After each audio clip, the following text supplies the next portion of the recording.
पालकांचा विश्वास, विद्यार्थ्यांची मेहनत आणि आमची त्या ठिकाणी विद्यार्थ्यांना मार्गदर्शन यामुळे खऱ्या अर्थानं या DCAची सुरुवात झाली असं मी म्हणेल. अनेक अडचणी होत्या. रस्ता नव्हतं, इंटरनेट नव्हतं, फायनान्स नव्हतं, बिल्डिंग उभं करण्यासाठी लागणारं जे पाठबळ असतं, इन्स्टिट्यूट उभं करणं it's a very tough job. आणि फर्स्ट जनरेशनमध्ये तुम्हाला कोणताही सपोर्ट नसताना खऱ्या अर्थानं मी म्हणेल की त्यावेळेस माझ्या पालकांनी, माझ्या विद्यार्थ्यांनी, माझ्या स्टाफनी आणि पूर्ण मॅनेजमेंटनी ह्या कन्सेप्टला to train to cadet to serve the nation म्हणजे राष्ट्रसेवेसाठी विद्यार्थ्यांना ट्रेन करणे, या पॅशनसाठी विद्यार्थ्यांना देशसेवेसाठी घडवण्यासाठी खूप रात्रंदिवस मेहनत केली. प्राऊड मुवमेंट होता जेव्हा 25 एप्रिल 2025ला याची मान्यता मिळाली. आणि जेव्हा इन्स्पेक्शन झालं तर त्या ठिकाणी सुद्धा ऑलरेडी तुम्ही सैनिकी स्कूलचं काम करताय याची कौतुकाची थाप पण मिळाली. पॅरेंट्स जे असतात त्यांना कन्व्हिन्स करणं आपल्या मुलांना डिफेन्समध्ये करिअर करण्यासाठी ते किती अवघड आहे. छत्रपती शिवाजी महाराज असा शब्द जरी उच्चारला तर आपल्या रक्तामध्ये एक ऊर्जा येते. हे कशामुळे येते? हे छत्रपती शिवाजी महाराज घडले ते राजमाता जिजाऊमुळे. मुलांना अशा प्रकारच्या सैन्यात करिअर करू इच्छितात अशा मातोश्रींनी सुद्धा त्या राजमाता जिजाऊची भूमिका पार पाडणं गरजेचं आहे. नमस्कार, मी फराह खान. तुम्ही बघताय न्यूज 18 मराठी. स्टार्टअप महाराष्ट्र या पॉडकास्ट सिरीजच्या माध्यमातून आपण महाराष्ट्रातल्या तरुण तरुणींना त्यांचं करिअर घडवण्यासाठी आणि त्यांचं एकूणच अर्थकारण सुधारवण्यासाठी प्रोत्साहित करण्याचा प्रयत्न करत असतो. आजचे आपले एक असे गेस्ट आपल्या स्टुडिओमध्ये आहेत जे आज हजारो मुलांना डिफेन्समध्ये करिअर देणारे मेंटॉर आहेत. आज हजारो मुलं, हजारो डिफेन्स करिअर करणारे जे ॲस्पिरंट आहेत त्यांच्यासाठी ते एक मुवमेंट बनलेले आहे. मात्र एक काळ असा होता त्यांच्या खिशात फक्त 500 रुपये होते आणि आज ते हजारो मुलांना करिअर घडवण्यासाठी मदत करतायत. स्पेशली डिफेन्समध्ये कशा पद्धतीनं पुढे जाता येईल यासाठी इन्स्पायर करण्याचा प्रयत्न करतायत, त्यांना घडवतायत. अशा मुलांना ते घडवत आहेत आणि त्याचबरोबर सोशल वर्कमध्ये सुद्धा ते अग्रेसर आहेत. समाजकार्य करून ते समाजामधील जे कमजोर घटक आहेत त्यांना पुढे जाण्यासाठी मदत करतायत आणि त्यासाठी त्यांना अनेक पुरस्कारांनी गौरवण्यात आलेला आहे. त्याच्याविषयी सांगत बसलो तर कदाचित आपला हा अर्धा तास निघून जाईल. त्याच्यामुळे मी त्याविषयी जास्त न बोलता या ठिकाणी तुम्हाला इंट्रोड्यूस करू इच्छिते. ते म्हणजे डिफेन्स करिअर अकॅडमी आणि मानव विकास कल्याण प्रतिष्ठानचे MD आपल्यासोबत आहेत केदार रहाणे. सर, आपलं खूप खूप स्वागत आहे. आपलं पण थँक्यू. आणि सर, खरं तर मला डिफेन्स करिअरविषयी बोलायचं आहे, मात्र सुरुवातीला तुमच्याविषयी जाणून घ्यायला आवडेल. तुमचं बालपण कसं गेलं? मी खूप साधारण घरात जन्मलो. माझ्या आईवडील हे सुरुवातीला शेती करायचे, परंतु आईची खूप इच्छा होती की माझ्या मुलाने चांगलं शिक्षण घेतलं पाहिजे. आम्ही जेव्हा ग्रामीण भागात म्हणजे शहापूर, बंजर, वडाची वाडी हे छोटंसं 1200 लोकसंख्या असलेलं गाव, जे तालुका गंगापूर, जिल्हा छत्रपती संभाजीनगर या ठिकाणी आहे. आणि या ठिकाणी जेव्हा आईवडील शेती करायचे, आईला खूप शिकण्याची इच्छा होती, पण त्या काळात एवढं शिक्षणाचं महत्त्व नव्हतं किंवा घरामध्ये शिकू दिलं जात नव्हतं, तसं वातावरण नव्हतं. हां. परंतु ज्यावेळेस आईला जेव्हा माझा जन्म झाला आणि तिनं ठरवलं की खूप एकत्र कुटुंब पद्धती होती त्यावेळेस, माझ्या घरामध्ये किमान 50 माणसं एका वेळेस राहायची आणि या एकत्र कुटुंब पद्धतीत असताना मुलाचं शिक्षण कसं होईल म्हणून ग्रामीण भागातून शहरी भागात येऊन मातोश्रीनं वडिलांना साथ दिली आणि छोटंसं सुरुवातीला भाजीपाल्याचं दुकान, नंतर किराणा दुकान, कपड्याचं दुकान, असे अनेक प्रयोग करत मुलांना शिकवण्यासाठी त्यांनी खूप धडपड केली. आणि त्या धडपडीतून माझं जे आयुष्य आहे, माझ्या भावाचं असेल, आमच्या कुटुंबामध्ये शिक्षणाचं एक इम्पॉर्टन्स, ज्याला महत्त्व म्हणतो, ते निर्माण झालं. आणि अशा प्रकारे सुरुवातीला काही दिवस मी बालज्ञान मंदिर शाळेत शिकलो. त्यानंतर मला एक चान्स मिळाला आईवडिलांच्या आग्रहाखातर हॉस्टेलला राहण्याचा. आणि तिथे हिवरा आश्रम बुलढाणा जिल्ह्यात, त्या ठिकाणी मला 1 वर्ष शिक्षणाचं 5वीला असताना त्या ठिकाणी संधी मिळाली. अच्छा. आईवडिलापासून दूर राहिलो. आईवडिलांचं इम्पॉर्टन्स कळालं, फूडचं इम्पॉर्टन्स कळालं, आईच्या हातचं जेवणाचं इम्पॉर्टन्स कळालं. आणि अशा जडणघडणीमध्ये माझं 11वी-12वीचं शिक्षण झालं आणि जेमतेम परिस्थिती होती. आणि 11वी-12वी करत असताना डिफेन्सबद्दल एक माहिती मिळाली की शहरामध्ये सर्व्हिसेस प्रिपरेटरी इन्स्टिट्यूट नावाचे एक इन्स्टिट्यूट होतं अच्छा. आहे. आणि हे इन्स्टिट्यूट मुलांना 10वी नंतर 11वी-12वीच्या अभ्यासक्रमाचं NDAचं प्रिपरेशन करून घेतलं जातं. हे महाराष्ट्र शासनाची एक संस्था आहे. अच्छा. आणि या संस्थेमध्ये विद्यार्थ्यांना अशा प्रकारचं शिक्षण मिळतं हे मला 10वी झाल्यानंतर कळालं. ओ. आणि माझा एक तिथे बेस्ट फ्रेंड होता संतोष टाकरस म्हणून. आणि त्याचे वडील PSI होते. ऑब्वियस त्यांच्या घरामध्ये ते ॲटमॉस्फिअर होतं आणि तो तिथे जॉईन झाला. अच्छा. आणि त्यानंतर हळूहळू कळालं की डिफेन्समध्ये एवढं काही करिअरच्या संधी आहे. आणि तिथून एक प्रेरणा मिळाली की आपण पण सैन्यात करिअर केलं पाहिजे. अच्छा. आणि मग पुढे काय केलं तुम्ही? मग 11वी-12वीच्या अभ्यासक्रमासह जेव्हा कळालं की याला सायन्सची गरज असते, पण मी होतो आर्ट्स फॅकल्टीचा विद्यार्थी. हां. आणि मग NDAचं त्यावेळेस कोणत्याही प्रकारची इंटरनेट नव्हतं, माहिती नव्हती. खूप रिअर इन्फॉर्मेशन असायची करिअरच्या बद्दल. आणि आम्ही स्वतःहून याचा शोध घेत गेलो. त्यावेळेस माझ्या वडिलांच्या सहकार्याने ब्रिगेडियर पित्रे यांना ते भेटले. अच्छा. पुण्याला असायचे ते. त्यांचा लेख सकाळ पेपरमध्ये यायचा आणि ते मुलांना मार्गदर्शन करायचे. अशा वेगवेगळ्या माध्यमातून ही माहिती मी गोळा करायचो. आणि एक वेगळं त्या ठिकाणी विश्व होतं. आणि विद्यार्थ्यांमध्ये एक अट्रॅक्शन जे असायचं ते अट्रॅक्शन ऑब्वियस माझ्यामध्ये आलं. असं काही करिअर करावं असं काही विशेष नव्हतं, परंतु तू शिक्षण घे, तू मोठा हो, तू चांगलं करिअर कर, हे आईवडिलांच्या मार्गदर्शनापुढे मी करायचो. परंतु जेव्हा 11वी-12वीला असताना NDAची परीक्षा असते, त्यासाठी प्रिपरेशन करावं लागतं, असं जेव्हा माहीत झालं त्यावेळेस स्वतःहून प्रयत्न करत पुढे गेलो. परंतु मला सांगायला थोडंसं दुःख वाटतं, परंतु इट्स रिॲलिटी की मला उजव्या कानानं 80% ऐकू येत नाही. आणि त्यावेळेस जेव्हा ब्रिगेडियर पित्रे साहेबांना वडील भेटले आणि त्यांनी सांगितलं की तुम्ही तुमच्या मुलाचं करिअर करू इच्छिता, पण यासाठी फिजिकली फिट असणं खूप गरजेचं आहे. हां, हां. आणि त्यावेळेस त्यांनी सांगितलं की बाबा तुम्ही पहिले मेडिकल चेकअप करून घ्या. अच्छा. आणि त्यावेळेस चेकअप केल्यानंतर लक्षात आलं की 80% तुम्हाला ऐकू येत नाही. आणि त्यानंतर मी थोडासा करिअरचा मार्ग बदलला, पण मनामध्ये ते पॅशन होतं की यार अशा प्रकारचं करिअर करण्याची जी माणसामध्ये एक ऊर्जा असते ती ऊर्जा होती. हां. आणि तुमची इच्छा होती पण ती त्यावेळेला पूर्ण होऊ शकली नाही. Yes. मात्र तुम्ही आज हजारो विद्यार्थ्यांची ती इच्छा पूर्ण करताय, त्याच्यासाठी yes, मदत yes. करताय. Yes. मग ही जी डिफेन्स करिअर अकॅडमी आहे ती सुरू करण्याची कल्पना कशी आली तुमच्या डोक्यात? मग हे करत असताना काय झालं की जेव्हा 11वी-12वीला असताना 12वी झाली आणि मला पुढे अशा प्रकारचं करिअर करता आलं नाही. मग त्यावेळेस ना एक खूप सोपा मार्ग म्हणजे काय की बाबा तू तुझ्या पायावर उभा राहा. आणि पायावर उभं राहणं म्हणजे काय की तू तुझं चांगलं एखादं करिअर कर. तर त्यावेळेस DED करून नोकरी मिळायची. हां. आणि शिक्षण सेवक म्हणून त्यावेळेस एक प्रथा होती, अजूनही चालू आहे. माझ्या वेळेस जस्ट जन्माला आलेली ती संकल्पना होती. आणि एक 3,500-4,000 हजार रुपये नोकरी ची ती जॉब मिळाला, पण सरकारी जॉब मिळाला. आणि एक घरामध्ये असं वाटलं की नाही गाड्यात तो आता मुलगा जो आहे सरकारी नोकरीला गेला, पण मनाला ते एक खदखद होती की हा जॉब तर मिळाला, परंतु डिफेन्ससाठी आपण काहीतरी करावं. ज्याप्रमाणे मी जेव्हा करिअर करायचं जेव्हा मी ठरवलं त्यावेळेस माझ्याकडे ती इन्फॉर्मेशन नव्हती.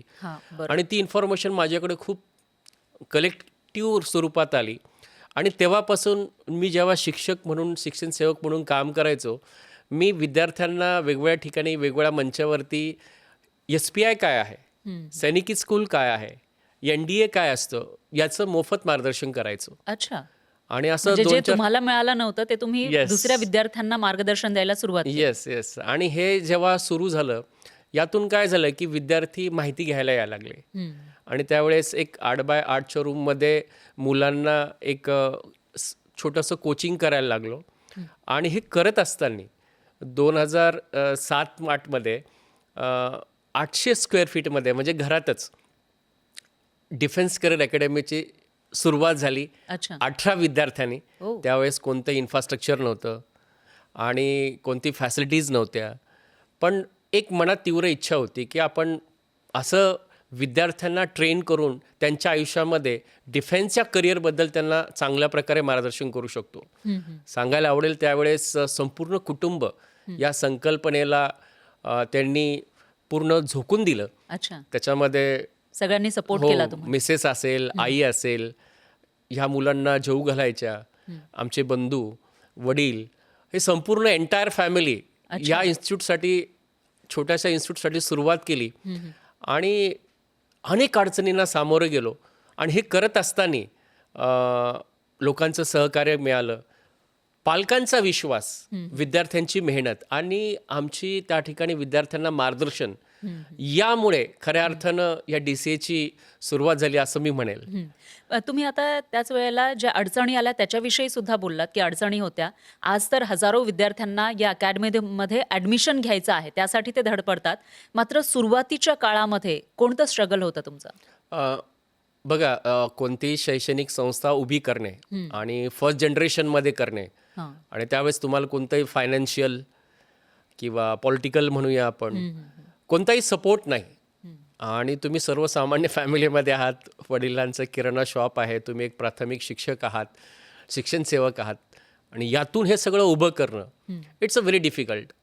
कारण I don't know about the finance, business काय असतो किंवा असं काही नाही, फक्त पॅशन. आपण विद्यार्थ्यांना घडवूया. आणि जेव्हा एकत्र फॅमिली आली आणि अशा प्रकारचं सुरुवातीला आम्ही रेंट बेसिसवरती काही बिल्डिंग्स भाड्याने घेतल्या. मग 18 विद्यार्थी जेव्हा आले, त्या 18 विद्यार्थ्यातून काही विद्यार्थ्यांना सक्सेस मिळत गेलं, आणि मग आणखीन विद्यार्थी वाढले, 48 विद्यार्थी झाले, 18हून 48 नेक्स्ट इयरला झाले. मग हे विद्यार्थ्यांना ठेवायचं कुठे? मग त्यांना आम्ही कॉलेजचं ॲडमिशन जे द्यायचो ते गव्हर्नमेंट कॉलेजला द्यायचो. मग हळूहळू अशी डिमांड पालकांकडून, विद्यार्थ्यांकडून यायला लागली की सर, आपल्याला आपलं स्वतःचं कॉलेज असावं, स्वतःचं हॉस्टेल असावं, ग्राउंड असावं विद्यार्थ्यांना ट्रेनिंग देण्यासाठी.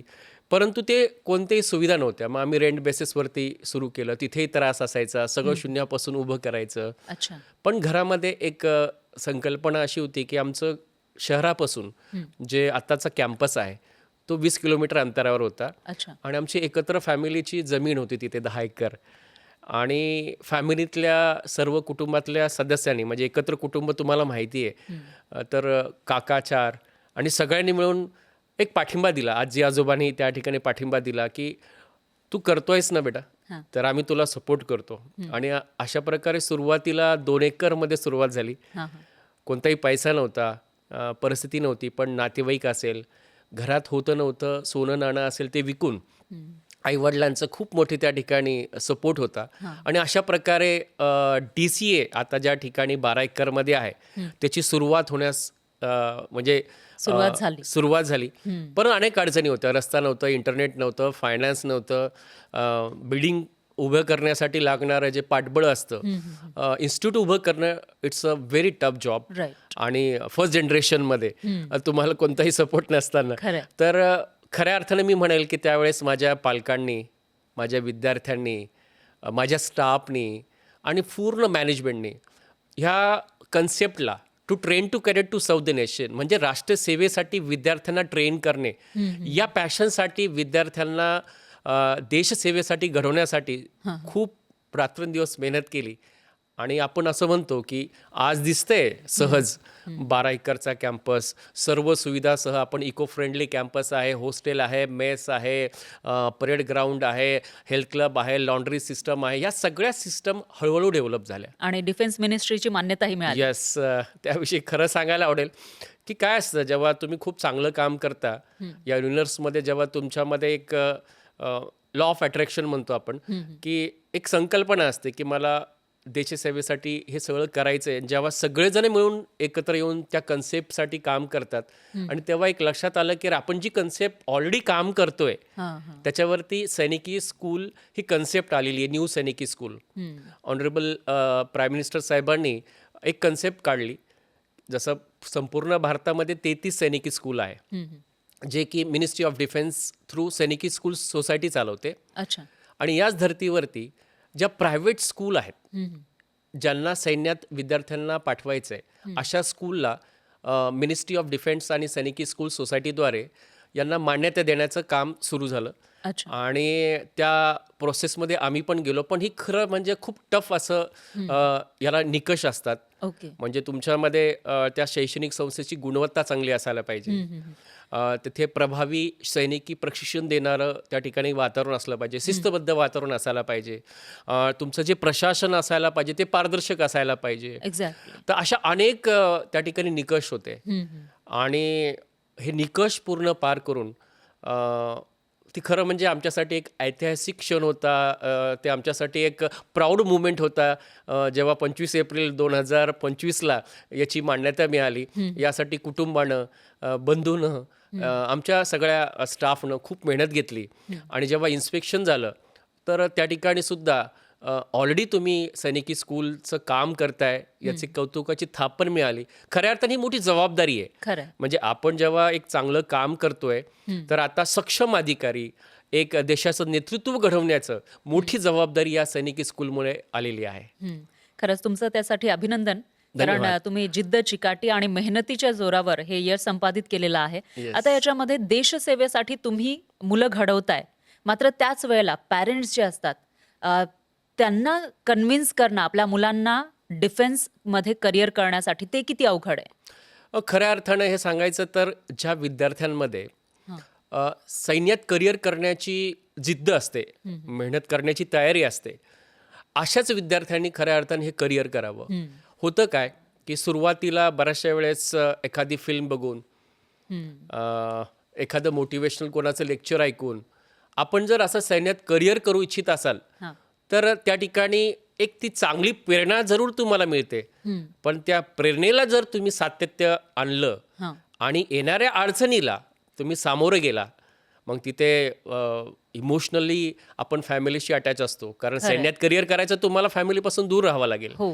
आणि तुम्हाला सोसायटीसाठी काम करायचं असतं. तुम्हाला थोडंसं त्या ठिकाणी डिसिप्लिन. अनेक अडचणीला सामोरं जायचं असतं.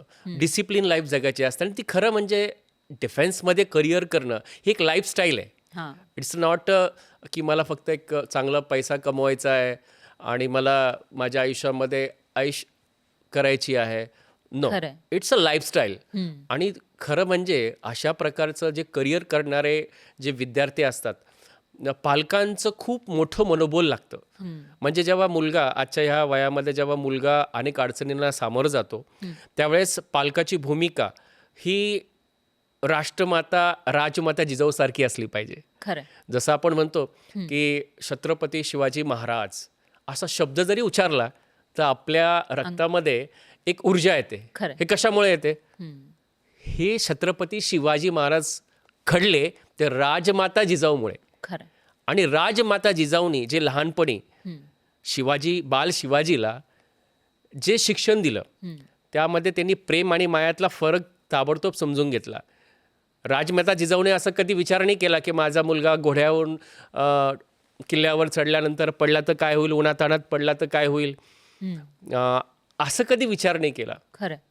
तसं ज्याप्रमाणे राजमाता जिजाऊने छत्रपती शिवाजी महाराजांना स्वराज्याचं एक करिअर समोर मांडलं आणि आज हिंदवी स्वराज्याची जी स्थापना 350 वर्षानंतर सुद्धा ही जी ऊर्जा आपल्याला जी मिळते ती ऊर्जा माझ्या मातोश्री ज्या मुलांना अशा प्रकारचं सैन्यात करिअर करू इच्छितात अशा मातोश्रींनी सुद्धा त्या राजमाता जिजाऊची भूमिका पार पाडणं गरजेचं आहे. आपल्या मुलाला घरापासून दूर राहिल्यानंतर त्याला अनेक अडचणींना सामोरं जावं लागणार आहे. हो. अननोन लोकांशी त्यांना बोलावं लागणार आहे, त्यांच्याकडून मागणी करावी लागणार आहे, सोसायटीमध्ये मिसळावं लागणार आहे. आपले विचार मांडण्याची सहज अननोन लोकांसमोर तुमचे विचार प्रकट करण्याची शक्ती तुमच्यात असावी लागणार आहे. ॲडव्हेंचर तुम्हाला करावं लागणार आहे, फिजिकली फिट राहावं लागणार आहे आणि तुम्हाला बॅलन्स साधावं लागणार आहे. बरोबर. तुमचं अकॅडमिक, फिजिकल आणि यासोबतच सोशल ॲडजस्टमेंट, तेव्हाच तुमचं नेतृत्व समोर येईल. आणि डिफेन्समध्ये सिलेक्शन कोणाचं होतं? ज्यांच्यामध्ये नेतृत्व आहे, ज्यांच्यामध्ये जिद्द आहे, ज्यांच्यामध्ये आपले विचार प्रकट करण्याची शक्ती आहे, असेच विद्यार्थी सैन्यात करिअर करू इच्छितात किंवा करू शकतात. तर हे आईवडिलांचं पाठबळ हे खूप गरजेचं आहे. खरंय. आणि त्यानंतर खऱ्या अर्थानं पुढे सहज हे करिअर करू पण शकतात. अवघड कधी होतं, ज्यावेळेस आपण ह्या गोष्टीला खूप मोठं करतो आणि अडचणीला जेव्हा आपण मोठं करतो त्यावेळेस ती गोष्ट मोठी होते, परंतु अडचणी सहज आपण पार पाडू शकतो. ही आईवडिलांचे संस्कार मुलांवर असेल आणि शैक्षणिक संस्थेमध्ये काम करताना जो ॲटमॉस्फिअर त्यांना मिळालं तर डेफिनेटली हे चांगलं करिअर ते करू शकतात. खरंय. कारण मी स्वतः जेव्हा बऱ्याचशा लोकांशी बोलते त्यावेळेला असं होतं की त्यांना करिअर करायचं होतं डिफेन्समध्ये, पण आई-वडील नाही म्हणाले किंवा काहीतरी अशी अडचण होती की त्याच्यामुळे ते पुढे जाऊ शकले नाही. तर अशा मुलांना तुम्ही प्रोत्साहित करण्याचा प्रयत्न करताय आणि त्याचबरोबर त्यांना घडवताय, ही चांगली गोष्ट आहे. आता तुम्ही ही बाब तर सांगितली, पॅरेंट्स नेमकं कशा पद्धतीनं त्यांना तयार करू शकतात किंवा ॲडमिशन घेऊन देऊ शकतात, त्यांना सपोर्ट करू शकतात. पण तुम्हाला जसं सुरुवातीला माहिती नव्हतं की डिफेन्समध्ये करिअर करण्यासाठी नेमकं काय करायला पाहिजे आणि सुरुवात कशी करायला पाहिजे, तसंच अजूनही बऱ्याचशा लोकांना याविषयी माहिती नाही आहे. तर त्यांच्यासाठी काय सांगाल? म्हणजे याची सुरुवात नेमकी कधीपासून करायला हवी? नक्कीच याच्यामध्ये स्कूलिंगपासून जर सुरुवात केली आणि त्याच कन्सेप्टमुळे सैनिकी स्कूल उदयास आलेली आहे. हां. म्हणजे आपल्या देशाला खऱ्या अर्थानं समृद्ध कोण करू शकतं, तर आजची नवीन पिढी करू शकते. खरी संपत्ती काय आहे, तर आपले हे नवजवान आहेत, विद्यार्थी आहेत, जे येणाऱ्या काळामध्ये देशाचं नेतृत्व करणार आहे. खरं. आणि हे नेतृत्व करत असताना त्यांना योग्य प्रकारचं ट्रेनिंग, ते फिजिकली फिट आणि मेंटली टफ राहणं खूप गरजेचं आहे. आणि हे ट्रेनिंग स्कूलिंग लेवलपासून जर मिळालं आणि असे आईवडील आणि विद्यार्थ्यांनी ह्या करिअरकडे आतापासून जर बघितलं तर ते खूप सोयीस्कर जाईल. होतं काय की अधिकारी किंवा नेतृत्व कधी घडतं, तर ते घडतं चांगल्या सवयीने. चांगल्या सवयी कधी होतात, जेव्हा एखाद्या चांगल्या गोष्टीचा विचार आणि त्या विचारानं कृती तयार होते आणि ती कृती सातत्य त्यामध्ये असतं खरं. आणि त्यातून हॅबिट बनते आणि त्या हॅबिटमधून खऱ्या अर्थानं एक ज्याला आपण म्हणतो की एक त्यांचं सक्षम व्यक्तित्व बनतं आणि त्या व्यक्तित्व खऱ्या अर्थानं पुढे नेतृत्व करू शकतं. आणि ही जी सायकल आहे ही स्कूलिंगमध्ये सहज डेव्हलप होऊ शकते. याचं पाठीमागं कारणच असं आहे हां. की एखादा विद्यार्थी आई वडील घरी असेल तर आईवडिलांचं अनुकरण ते करतात. बरोबर. आईवडिलांना माहिती आहे, डॉक्टरांना माहिती आहे की आपण सकाळी उठलो, फिजिकल एक्सरसाइज केली तर शारीरिक तंदुरुस्ती राहते. पण असं किती जण करतात? बरोबर. नाही करू शकत ना. खरं. याचं कारण काय की आईवडील आपलं आयुष्य वेगळ्या पद्धतीने जगत असतात, पण विद्यार्थ्यांकडून किंवा आपल्या मुलांकडून आपण अपेक्षा ठेवतो. हे मात्र घरी होऊ शकत नाही. बरोबर. ते अशा शिस्तबद्ध वातावरणात होऊ शकतं. हां. जेव्हा सैनिकी स्कूलमध्ये मुलगा असतो त्याला सकाळी 5:30ला 5ला उठायचंच आहे. हो. ठरलेल्या वेळेप्रमाणे फिजिकल एक्सरसाइज करायची आहे, बेसिक मिलिटरी ट्रेनिंग घ्यायचं आहे, वेळेवर ब्रेकफास्ट करायचा आहे, वेळेवर त्यांचं अकॅडमिक एज्युकेशन असणार आहे, वेळेवर त्यांना स्पर्धा परीक्षांची तयारी असणार आहे, रोज त्यांना गेम खेळायला मिळणार आहे आणि खेळातून म्हणजे स्पोर्ट्समनशिपमधून त्या विद्यार्थ्याचं, त्या मुलाचं व्यक्तित्व घडत असतं. खरं. ज्यामध्ये टीम स्पिरिट असेल, स्वतःची वैयक्तिक स्किल असतील, ह्या डेव्हलप कुठे होतात? ग्राउंडवर होतात. बरोबर. आणि त्यावेळेस तो विद्यार्थी ग्राउंडवर हा आपलं आयुष्य घडवत असतो, फिजिकली पण आणि मेंटली पण. बरोबर. आणि हे वातावरण हे रेसिडेन्शियल स्कूलमध्ये सहज मिळतं आणि वेळेवर मिळतं आणि सातत्यानं मिळतं. त्यानंतर मग याच्यामध्ये डिफेन्स करिअर अकॅडमी कशा पद्धतीनं मदत करते हे विद्यार्थी घडवण्यासाठी आणि त्यांच्या कोणत्या वयापासून, म्हणजे साधारणतः कोणत्या वर्गामध्ये ते असताना त्यांनी या सैनिकी स्कूलमध्ये ॲडमिशन घेणं गरजेचं आहे? 5वी पासून 6वी पासून विद्यार्थ्यांनी सैनिकी स्कूलमध्ये प्रवेश घेतला पाहिजे. जसं डिफेन्स करिअर अकॅडमी 2 व्हर्टिकलमध्ये काम करतं. एक रेग्युलर जी आपली स्कूल आहे, आम्ही ते 5वी पासून प्रवेश देतो. अच्छा. आणि सैनिकी स्कूल सोसायटी थ्रू जी आता मान्यता मिळाली, त्या थ्रू NTA म्हणजेच नॅशनल टेस्टिंग एजन्सी जी आहे, ऑल इंडिया लेवलला ज्या 33 स्कूल आहे आणि न्यू सैनिकी स्कूल 70+ आहे, अच्छा. त्यांच्या प्रवेशासाठी एक एंट्रन्स एक्झाम कंडक्ट केली जाते. ओके. ऑल इंडिया सैनिकी school entrance exam. Okay. Okay. म्हणजे ती राष्ट्रीय स्तरावर असते? येस, राष्ट्रीय स्तरावरची असते. आणि या राष्ट्रीय स्तराच्या परीक्षेतून 6वी वर्गाला म्हणजे 5वीचा विद्यार्थी 6th स्टँडर्डला प्रवेश घेऊ शकतो. ओके. म्हणून ऑल इंडिया सैनिकी स्कूलमध्ये 6वी ते 12वी हे सैनिकी शिक्षण दिलं जातं. पण तुम्ही 1 वर्ष आधीपासूनच हो. सैनिकी शिक्षण देता म्हणजे Yes. त्यांना तुम्ही तयार करता Yes, yes, त्याच्यासाठी yes, आणि yes. त्यानंतर ही परीक्षा सुद्धा ते विद्यार्थी सहजरित्या Yes. देऊ शकतात. Yes, yes. मग याच्यामध्ये तुमच्या इथे प्रवेशाची प्रक्रिया नेमकी काय आहे? जेव्हा 5वीला समजा एखादा विद्यार्थी आहे Yes. त्याला डिफेन्स अकॅडमीमध्ये प्रवेश घ्यायचा आहे Yes, तर yes. त्याने काय करायला पाहिजे? काय क्रायटेरिया असतो? याच्यामध्ये प्रामुख्यानं जे आहे 5वीला एखादा विद्यार्थी किंवा 5वी ते 10वी किंवा 11वीला प्रवेश घ्यायचा असेल तर आपल्या वेगवेगळ्या एंट्री आहेत आपल्या स्कूलमध्ये. अच्छा. तर ह्या एंट्रीसाठी प्रामुख्यानं DCA एक एंट्रन्स एक्झाम कंडक्ट करतं. यामध्ये लेखी परीक्षा असते, Okay. रिटर्न एक्झाम, हां, हां. जी 100 प्रश्न असतात 100 गुणासाठी आणि त्यानंतर त्याची मुलाखत असते, त्याची एक शारीरिक चाचणी होते आणि सांगायला आवडेल की आता 2026-27साठी ही प्रक्रिया आम्ही येणाऱ्या 12 एप्रिल 2026ला रविवारी छत्रपती संभाजीनगरच्या कॅम्पसला आम्ही घेत आहोत. ओके. मी आव्हान करेल आपल्या माध्यमातून की छत्रपती संभाजीनगरच्या कॅम्पसला 12 एप्रिल 2026मध्ये 5वी ते 11वी या लिमिटेड सीट्ससाठी आपण जे प्रवेश घेणार आहोत म्हणजे प्रवेश परीक्षेद्वारे ज्या विद्यार्थ्यांना करिअर करायचं आहे त्यांना आपण प्रवेश देतो आहे आणि एक दिवसभराची प्रक्रिया असते. म्हणजे विद्यार्थ्यांनी सर्वप्रथम आपल्या वेबसाईट म्हणजे DCA.edu.in या वेबसाईटवर जाऊन रजिस्ट्रेशन करायचं असतं आणि हे रजिस्ट्रेशन केल्यानंतर त्या उमेदवाराला सकाळी 8 वाजता 12 एप्रिल 2026ला 8ला यायचं असतं. 8ला रिपोर्टिंग टाईम असतो आणि संध्याकाळी 5 वाजेपर्यंत ही प्रोसिजर चालते, ओके. ज्याच्यामध्ये रिटर्न एक्झाम, इंटरव्ह्यू, त्याचप्रमाणे शारीरिक चाचणी आणि पालकांसाठी एक पॅरेंटिंग सेशन असतं ज्याच्यामध्ये आपण आपल्या DCA कॅम्पसबद्दल पण माहिती देतो. आणि सांगायला आवडेल की तुम्हाला डिफेन्स करिअर अकॅडमी ज्याप्रमाणे छत्रपती संभाजीनगरमध्ये आम्ही सुरू केलं, बऱ्याच दिवसापासून एक पालकांची विशेषतः पश्चिम महाराष्ट्राच्या पालकांची इच्छा होती की कोल्हापूरसारख्या ठिकाणी किंवा सातारासारख्या ठिकाणी सुरू करावं. आम्ही कोल्हापूर त्या ठिकाणी एक विचार केला की छत्रपती शिवाजी महाराजांचा पराक्रम आणि शाहू महाराजांचं त्या ठिकाणी सामाजिक समन्वय अशा भूमीमध्ये त्या ठिकाणी डिफेन्स करिअर अकॅडमीची सुरुवात 2025ला झाली वा.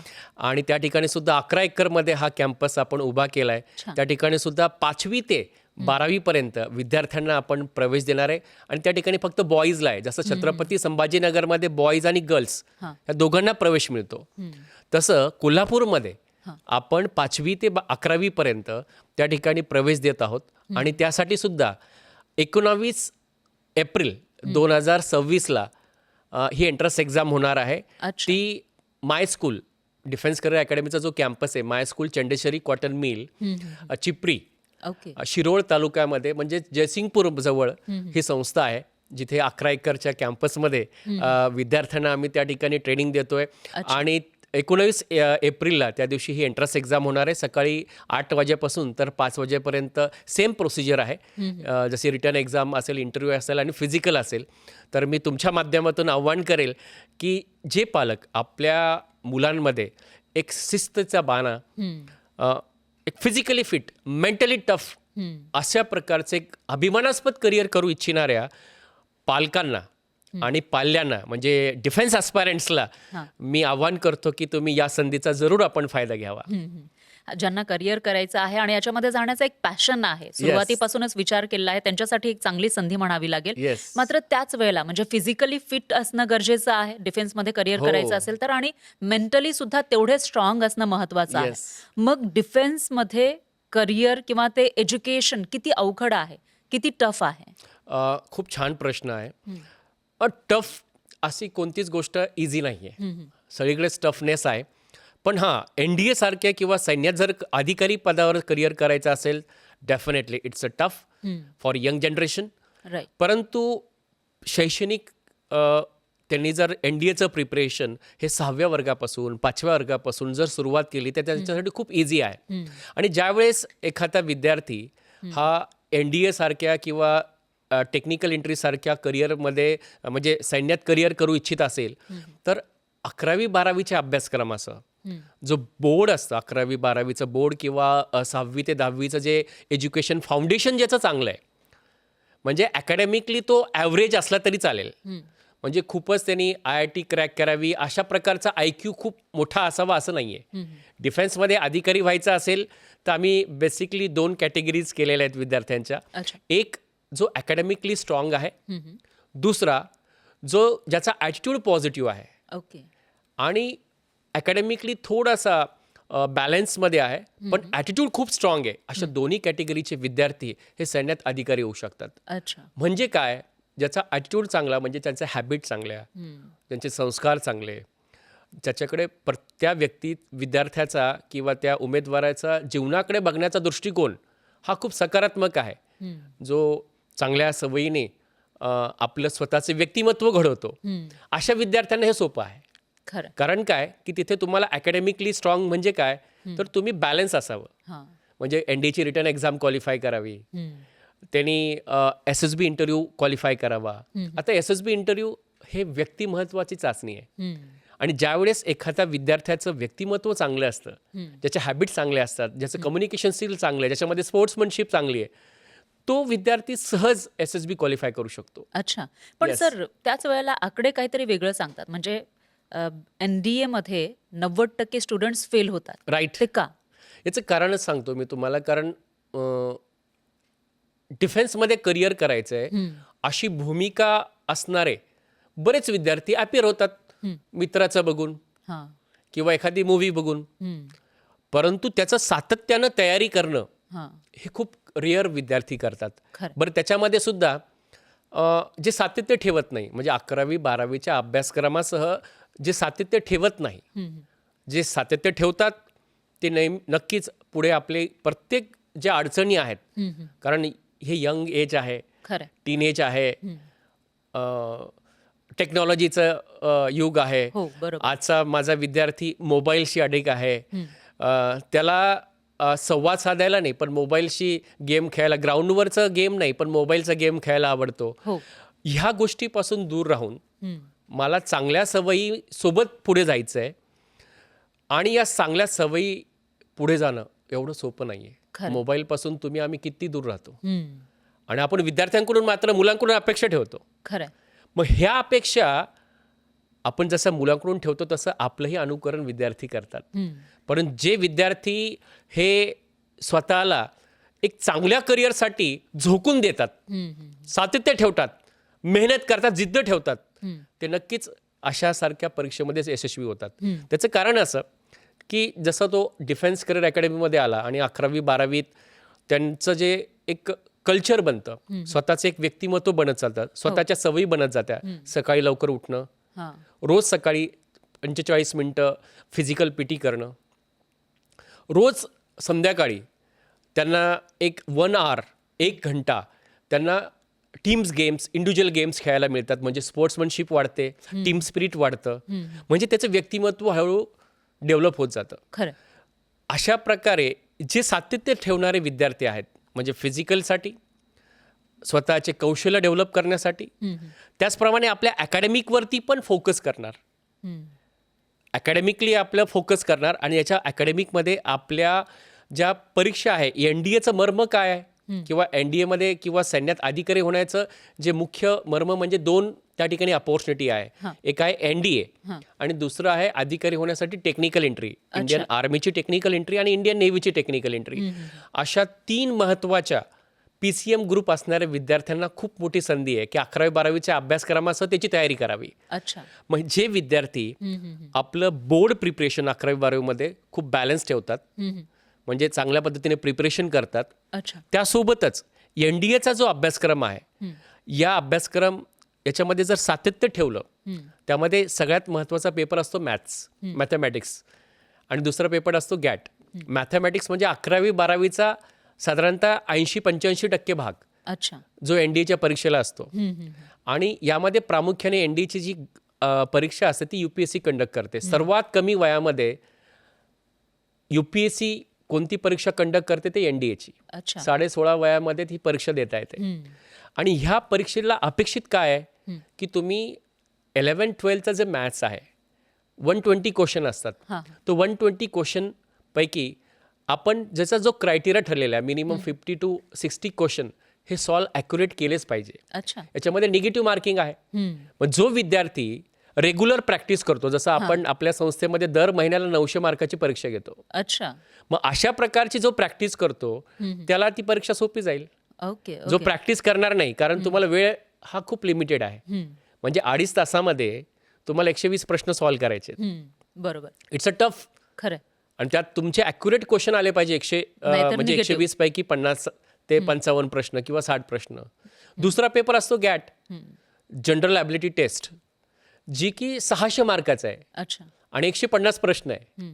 आणि 150 प्रश्नाचा आपण जर विचार केला तर 200 मार्क इंग्रजी objective English, okay. 200 mark science आणि 200 मार्क सोशल सायन्स. अच्छा. आता सायन्सचे विद्यार्थी मोस्टली बाहेर काय करतात, सोशल सायन्सकडे लक्ष दिलं जात नाही किंवा ऑब्जेक्टिव्ह इंग्लिशकडे लक्ष दिलं जात नाही, ते फक्त फिजिक्स केमिस्ट्री करतात. मग अशा विद्यार्थ्यांना ते टफ जातं. अच्छा. मग तुम्ही ही सगळी तयारी कशी करून घेता? येस. आता होतं काय की आपण 11वी-12वीचा जो बोर्ड आहे, हां. या बोर्डच्या प्रिपरेशनसाठी एक USP आपली DCAची आहे. अच्छा. तिथे आम्ही एक विद्यार्थ्यांसाठी अकॅडमिक परफॉर्मन्स रिपोर्ट बनवलेला आहे, जो की विद्यार्थ्याला 11वी-12वीच्या बोर्डसोबत NDAचं प्रिपरेशन सोबत कसं करायचं, JEE-मेनचं प्रिपरेशन सोबत कसं करायचं, आपल्या SSBचं प्रिपरेशन सोबत कसं करायचं, याचं ट्रेनिंग आम्ही सातत्याने देतो. अच्छा. म्हणजे 11वी-12वीच्या अभ्यासक्रमासह रोज त्यांचा टाईम ठरलेला असतो. आता एखादं उदाहरणच द्यायचं झालं तर मॅथ्सचा ट्रिग्नोमेट्री हा टॉपिक हा बोर्डला पण आहे आणि NDAला पण आहे, JEE-मेनला पण आहे. हो. मग त्याचे फक्त लेवल वेगवेगळी आहे. ही विद्यार्थ्यांना आमचे प्राध्यापक त्यांना व्यवस्थित समजून सांगतात अच्छा. आणि याच्यामध्ये सातत्य ठेवतात. आणि दर महिन्याला जी 900 मार्काची टेस्ट होते त्यामुळे विद्यार्थ्याची प्रॅक्टिस होते खरं. आणि डेफिनेटली तो विद्यार्थी मग रिटर्न एक्झाममध्ये सहज क्वालिफाय होतो. अच्छा. पण SSB थोडंसं वेगळं आहे. आणि सगळ्यात क्रिटिकल भाग जो तुम्ही म्हटलं की 90% मुलं फेल कुठे होतात, ते होतात इंटरव्ह्यूमध्ये. अच्छा. इंटरव्ह्यूमध्ये होण्याचं कारण असं हां. की त्या ठिकाणी मी म्हणतो हा सगळ्यात टफेस्ट असं हा इंटरव्ह्यू असतो. ओके. 5 डेज. म्हणजे एखाद्याला कलेक्टर व्हायचं आहे, कलेक्टर होण्यासाठीचा किंवा SP होण्यासाठीचा इंटरव्ह्यू जो असतो तो अर्ध्या तासाचा असतो किंवा पाऊण तासाचा असेल. बरोबर. पण सैन्यात अधिकारी व्हायचं असेल तर त्या उमेदवाराला 5 डेज इंटरव्ह्यूमधून जावं लागतं. त्याला सर्व्हिस सिलेक्शन बोर्ड इंटरव्ह्यू म्हणतात. अच्छा. मग त्याची तयारी तुम्ही कशी करून येस, घेता? डेफिनेटली. तर सर्व्हिस सिलेक्शन बोर्ड मध्ये जो इंटरव्ह्यू होतो त्याच्यामध्ये प्रामुख्यानं 2 पार्ट असतात. एक असतं स्क्रीनिंग टेस्ट आणि दुसरं असतं मेन SSB. अच्छा. आणि याच्यामध्ये जे असेसमेंट होतं हे 5 डेज चालतं. आणि हे गरजेचं काय आहे, त्याचं कारण असं की उद्या हे जे उमेदवार SSBला येतात यांच्या खांद्यावरती देशाची सुरक्षेचा जिम्मेदारी असणार आहे. हो. त्यामुळे तेवढेच ते सक्षम असले पाहिजे. म्हणजे कोणत्याही बिकट परिस्थितीमध्ये त्यांनी बॅलन्स असा निर्णय घेता आला पाहिजे. खरं. त्यामुळेच ही जी SSB असते ही खऱ्या अर्थानं व्यक्तिमत्वाची चाचणी आहे. म्हणजे हे व्यक्तिमत्वाचं टेस्टिंग आहे. खरं. आणि मग अशा प्रकारचं व्यक्तिमत्वाचं टेस्टिंग जे टूल असतात त्याचा मुख्य उद्देश आहे की राईट कॅन्डिडेट फॉर डिफेन्स, जे डिफेन्समध्ये योग्य निर्णय घेऊ शकतात आणि उद्या ऑफिसर बनू शकतात, ही प्रोसिजर बनलेली आहे आणि ती गरजेची पण आहे. मग ह्यामध्ये होतं काय, बऱ्याचशा वेळेस एखादा मुलगा अकॅडमिक खूप हुशार असेल तर तो रिटर्न परीक्षा पास होईल. अच्छा. पण SSB पास नाही होऊ शकणार सहज, जोपर्यंत त्यांनी स्वतःचं व्यक्तिमत्व किंवा सकारात्मक वृत्तीनं आपल्यामध्ये एक ऑफिसर लाईक क्वालिटीज, म्हणजे OLQs डिफेन्समध्ये त्याला किंवा ऑफिसर लाईक क्वालिटीज म्हणतात, या OLQ जेव्हा डेव्हलप होतील, ह्या प्रत्येक व्यक्तीमध्ये कमी जास्त प्रमाणात असतात, पण ते बॅलन्समध्ये असलं तर तो विद्यार्थी, तो उमेदवार हा त्या SSB मध्ये सहज क्वालिफाय होऊ शकतो. अच्छा. मग याच्यासाठी DCA हे पहिल्या दिवसापासून विद्यार्थ्याच्या व्यक्तिमत्व डेव्हलपमेंटवरती, म्हणजे विद्यार्थ्याच्या व्यक्तिमत्व विकासावर आणि SSB इंटरव्ह्यूसाठी आपण वर्षभर ट्रेनिंग देतो. अच्छा. त्यात ब्रिगेडियर बोधे साहेब असतील, कर्नल शिनॉय सर असतील, ब्रिगेडियर अखिलेश भार्गव सर असतील, अशी मोठी टीम या ठिकाणी काम करते आणि ती वर्षभर करते. अच्छा. आणि सांगायला आवडेल की डिफेन्स करिअर अकॅडमीचं जे मिशन आहे 1000 ऑफिसर आणि 10,000 सैनिक घडवण्याचं, यासाठी आता एक नवीन आयाम आम्ही सुरू करतोय येणाऱ्या मे 2026 पासून. ते काय असेल? ते आहे की डिफेन्स करिअर अकॅडमी आता फुल फ्लेज SSB ट्रेनिंग सेंटर घेऊन येत आहे, ज्या ठिकाणी सर्व एंट्रीज म्हणजे NDA, technical entry, CDS, FCAT अशा वेगवेगळ्या एंट्रीज आहेत डिफेन्समध्ये करिअर करण्याच्या, अच्छा. ज्याची माहिती विद्यार्थ्यांमध्ये नसते. हम्म, आणि अशा प्रकारचे SSB ट्रेनिंग सेंटर हे आपल्या महाराष्ट्रात खूप तुरळक आहे, हम्म, परंतु ते फुल फ्लेज पण नाही आहे. हम्म. तर असे 10 ते 12 ऑफिसरची टीम ह्या ट्रेनिंग सेंटरवरती ट्रेनिंग देण्यासाठी येणार आहे. आणि मी आपल्या माध्यमातून असे जे ॲस्पायरंट्स आहेत ज्यांनी टेक्निकल एंट्रीद्वारे किंवा NDAद्वारे किंवा CDSद्वारे जी रिटर्न एक्झाम क्वालिफाय होतात, हां, हां. अशा उमेदवारांना आता छत्रपती संभाजीनगरमध्ये फुल फ्लेज असं SSB ट्रेनिंग सेंटर येणाऱ्या मे 2026 पासून सुरू होत आहे. या संधीचा पण अशा ॲस्पिरंट्सनी फायदा घ्यावा असं मी या ठिकाणी आवाहन करेल. नक्कीच. Yes. जे सर्व आपल्याला बघतायत सर्व लोक, ते मला वाटतं की याचा फायदा घेतीलच. पण एक प्रश्न आहे की याच्यामध्ये तुम्ही आता कशा पद्धतीनं हे विद्यार्थी तुम्ही घडवता आणि यशाच्या जवळ जावे यासाठी त्यांना किती ट्रेनिंग देता हे सांगितलेलं आहे. मात्र एक प्रश्न पडतो डिफेन्समध्ये करिअर करण्यासाठी, कारण एकतर फिजिक्स सुद्धा महत्वाची आहे, हो. सगळ्याच गोष्टी आहेत. मग टॅलेंट जास्त महत्वाचं की डिसिप्लिन?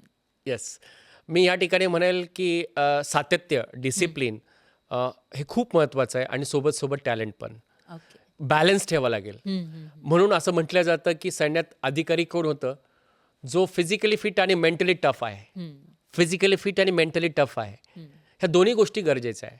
आणि बॅलन्स साधणं, जो कॅन्डिडेट आपल्या आयुष्यामध्ये दोन्हीचं बॅलन्स साधतो. आज बघतो आपण की 11वी-12वीचे विद्यार्थी ग्राउंडवर दिसत नाही. हो.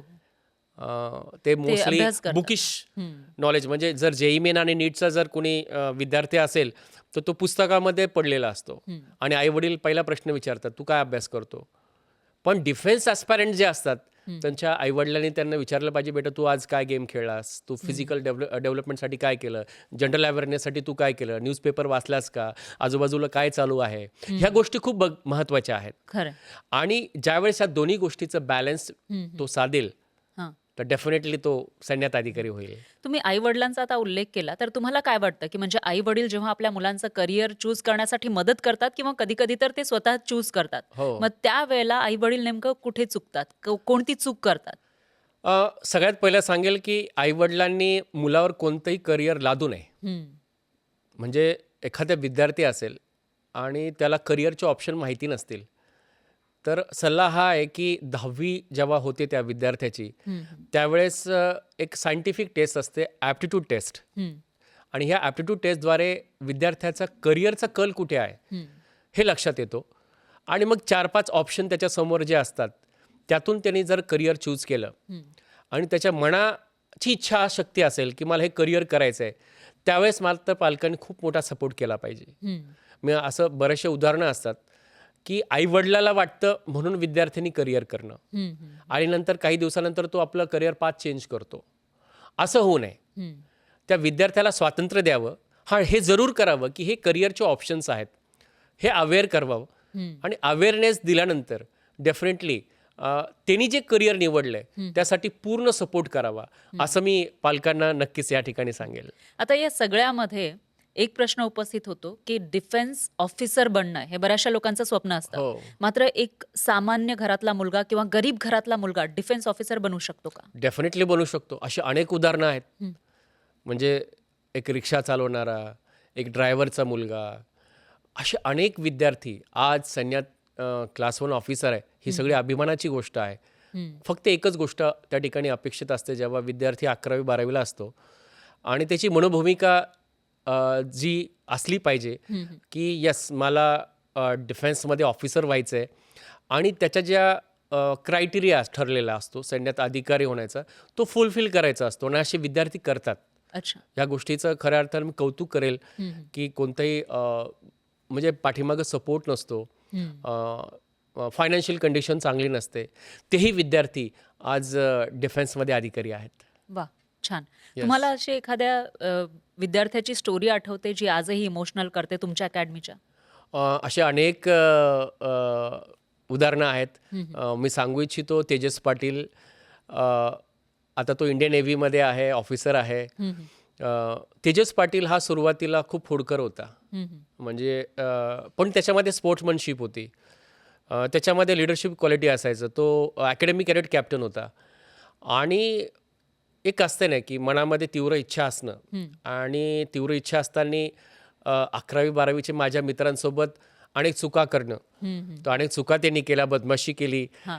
आणि हे करत असताना त्याच्यामध्ये मला ती जिद्द दिसली आणि त्यांनी टेक्निकल एंट्री थ्रू म्हणजे इंडियन नेव्हीच्या टेक्निकल एंट्री थ्रू 12मध्ये चांगला स्कोर केला आणि त्या स्कोरमुळे त्याला इंडियन नेव्हीच्या टेक्निकल एंट्रीचा त्यांनी जेव्हा फॉर्म भरला आणि त्याने SSB क्वालिफाय केलं आणि SSB क्वालिफाय होण्याच्या पाठीमागे त्यांनी 2 वर्षामध्ये जे अकॅडमी कॅडेट कॅप्टन होता, स्पोर्ट्समध्ये त्यांनी जो सहभाग नोंदवला आणि ज्या वेगवेगळ्या ॲक्टिव्हिटी होत्या, जसं की स्पीच कॉम्पिटिशन असेल किंवा ज्यावेळेस असेंब्ली असायची त्या ठिकाणी नेतृत्व करणं असेल, जेव्हा परेड असायची त्यावेळेस नेतृत्व करणं असेल, या अनेक गोष्टींमध्ये त्यांनी सहभाग नोंदवला. अच्छा. आणि सांगायला आवडेल ज्यावेळेस त्याचं असे विद्यार्थी हे आयुष्यात कधीच विसरत नाही. त्यांनी लग्नपत्रिका पाठवली, लग्नाला बोलवलं, इन्व्हाइट केलं आणि अजूनही तो संपर्कात असतो. अच्छा. आणि त्यांची अल्युमिनाय तयार करणं, विद्यार्थ्यांशी संवाद साधणं, फॅमिलीला घेऊन DCA बघण्याची तीव्र इच्छा करणं. त्यांनी मिसेसला घेऊन आला आणि म्हणजे बघ जिथं मी इथे मी शिकलो होतो, इथे हॉस्टेलमध्ये राहिलो, इथे मी स्पोर्ट्स खेळलो. ह्या ज्या अनुभव असतात ना ते मनाला स्पर्श करून जातात. अशी अनेक उदाहरणं आहेत. आणि एक सांगायला आवडेल की एक माझा जो कॅडेट आहे यांना फूडच्या बद्दल विशेष सांगायला आवडेल. होतं काय की बऱ्याच सैनिकी स्कूलमध्ये किंवा रेसिडेन्शियल स्कूलमध्ये आई वडील जे आपल्या फूडच्या संदर्भामध्ये खूप चिंतित असतात. हो, खरं. पण DCAच्या बाबतीत सांगायला आवडेल की DCAचे कॅडेट्स जेव्हा घरी जातात सुट्टीमध्ये तर ते DCAची मेस मिस करतात. आईवडिलांना सांगतात की मम्मी आम्ही ना रोज वेगवेगळा ब्रेकफास्ट करतो आणि मम्मी तू जेवढं करत नाही ना तेवढं आम्ही मेसमध्ये मजा करतो आणि वेगवेगळे पदार्थ खातो. अशा अनेक गोष्टी आहेत ज्या की एक ऊर्जा देऊन जातं आणि ती पावती मिळते की नाही गड्या आपण जे काम करतो त्यात आनंद आहे. आणि DCAचा संपूर्ण स्टाफ म्हणजे आज 270 पेक्षा जास्त स्टाफ रात्रंदिवस फक्त एका पॅशनसाठी काम करतो, ते म्हणजे to train to cadet to serve the nation. अच्छा. वा, Yes. छान. आज आपल्याला बघणाऱ्यांपैकी काही 18 वर्षांची मुलं सुद्धा असतील, तर एका 18 वर्षाच्या मुलाला तुम्ही काय ॲडवाईस द्याल? सर्वप्रथम आयुष्यामध्ये मी त्यांना सांगेल की आपण एक काहीतरी ध्येय समोर ठेवून मला सकाळी कशासाठी उठायचं. जेव्हा ज्या व्यक्तीला ध्येय असतं आणि तो ध्येयाने प्रेरित होऊन प्रत्येक दिवस खूप आनंदाने जगतो, कारण त्याच्यासमोर एक सकाळी लवकर उठण्याचं किंवा आयुष्यात काहीतरी चांगलं करण्याचं तो विचार कधी करू शकतो. झोपेत जाताना आणि सकाळी उठताना त्याच्या मनामध्ये त्या ध्येयापोटी मेहनत, जिद्द, सातत्य हे कधी करू शकतो. कारण तो देशाचा जेव्हा आजचा नवयुवक हा ध्येय समोर ठेवत असेल, कोणतंही करिअर करू द्या, असं नाही की त्याने डिफेन्सच करिअर करायला पाहिजे, कोणतंही करिअर करू द्या, पण त्याने समोर ध्येय ठेवलं पाहिजे, स्वप्न बाळगली पाहिजे आणि त्या स्वप्नाच्या पाठीमागं पूर्ण हिमतीनं आणि आपल्या आईवडिलांना, आपल्या मित्रांना, आपल्या टीचरला सगळ्यांना सोबत घेऊन ते गाठण्यासाठी कसोशीनं प्रयत्न केले पाहिजे, हा मी संदेश देऊ इच्छितो. आता एक शेवटचा प्रश्न, सक्सेससाठी तुमचे 3 गोल्डन रूल. सर्वप्रथम डिसिप्लिन, शिस्त, डेफिनेटली डेडिकेशन, मेहनत आणि सांगायला आवडेल की डेडिकेशन, डिवोशन आणि सातत्य, कन्सिस्टन्सी ठेवणं खूप गरजेचं आहे. आणि आणखीन एक जरूर सांगेल तो म्हणजे संयम. कारण अनेक गोष्टी आहेत आपल्या आजूबाजूला ज्या आपल्याला डिस्टर्ब करतात आणि त्या गोष्टीपासून एक ध्येय जर समोर ठेवलेलं असेल आणि तुम्ही जर संयम बाळगला तर त्या ध्येयापर्यंत आज आपण पोहोचू शकतो. असे अनेक उदाहरणं आपल्यासमोर आहे आणि हे खऱ्या अर्थाने मी या ठिकाणी तुम्हाला सुचवू इच्छितो. वा, छान सर. थँक्यू. म्हणजे एकूणच असं म्हणता येईल की तुम्ही खूप टफ काम करताय. देशसेवेसाठी तरुण घडवणं, ऑफिसर घडवणं हे एक खूप मोठं काम आहे आणि ते तुम्ही करताय. त्याच्यासाठी धन्यवाद आणि त्याचबरोबर तुम्हाला शुभेच्छा सुद्धा. पुढे हे काम अशाच पद्धतीनं वाढत राहो ही सदिच्छा. इथे आला तेवढं छान मार्गदर्शन केलं त्याबद्दल खूप खूप धन्यवाद. आपले पण खूप खूप धन्यवाद. मी पूर्ण डिफेन्स करिअर अकॅडमीच्या परिवारातर्फे, पूर्ण मॅनेजमेंट आणि स्टाफतर्फे आपले धन्यवाद. थँक्यू. जय हिंद. Thank you so much. थँक्यू. आणि यासोबतच आजच्या आपल्या स्टार्टअप महाराष्ट्र या पॉडकास्टमध्ये वेळ झाली आहे इथेच थांबण्याची. पुन्हा भेटूया. तोपर्यंत पाहत रहा न्यूज 18 मराठी.